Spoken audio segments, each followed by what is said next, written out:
was a very, very nice case presentation, and your way of presentation was also very nice. I hope that people may be wanting to get much more from you, because hardly anybody must have come across so many bottles of blood in 24 hours time.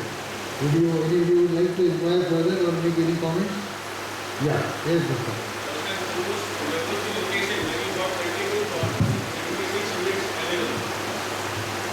Where was the location of this entire event? Yes, sir. Actually, it's on. It's on. Sir, actually, this was in the regional cancer center Trivandrum. I am doing my dependentry over there. So we came across such a case where it was a gastrointestinal stromal tumor, and after removal, the surgeon couldn't control the bleeding because of the because of the vast raw area that. So, and we were definitely, we have a very good blood bank where we could get all these blood products in no time. That way all blood banks are good. There's only the donors which are not there in every city. So that way you are very lucky that you could arrange for so many such a short notice. And since you were in such a tertiary care center, all the investigations that you enlisted, we read about them, we discuss about them, but we don't have the facilities to get them done at all times. Exactly. The next thing was, this is of course a non-anesthetic question. Yeah. Do you feel that there should have been more coagulation systems available with the surgeons before attempting such a surgery? More coagulation systems. Presently, the age-old diathermy has become almost obsolete.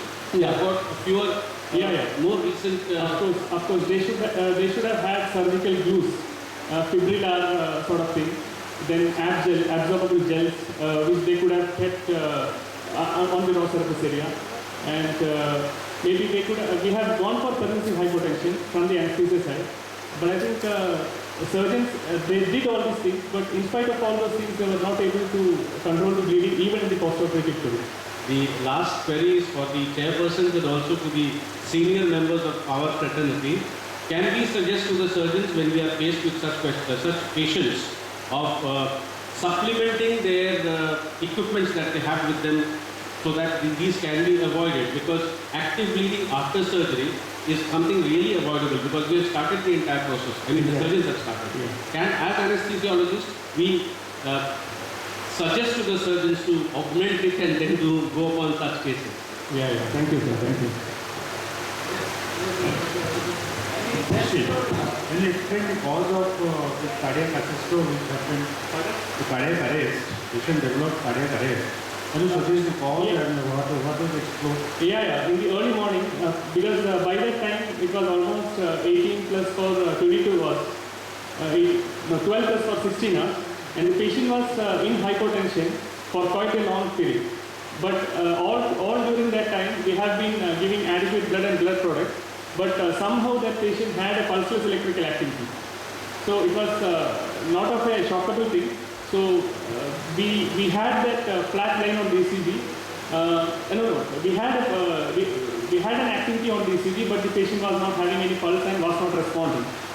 Patient was on ventilator. Can you suggest some cause actually this cardiac assist? It could have been refractory hypotension. Can you think of potassium, or you evaluate electrolytes, potassium, serum potassium? Because after massive transfusion. Exactly, yeah. But we had given, we have been checking calcium as well as potassium throughout, and we had given some 30 milliequivalents of calcium over the past 10 hours.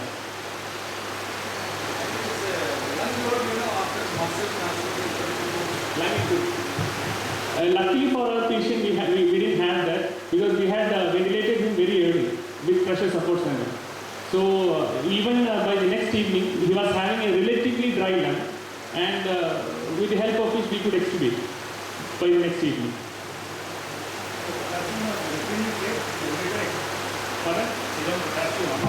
Yeah. Serum potassium was done. What was the highest level? Can you suggest what was the highest level? No, in our patient it only went up to 5.8. That's why I didn't mention it.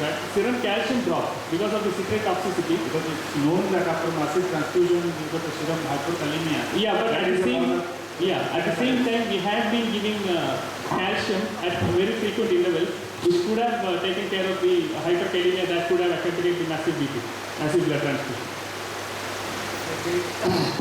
Okay, thank you very much, Dr. Azul. And I am very happy that the interest you have been able to create among the audience also. And nice presentation. Thank you.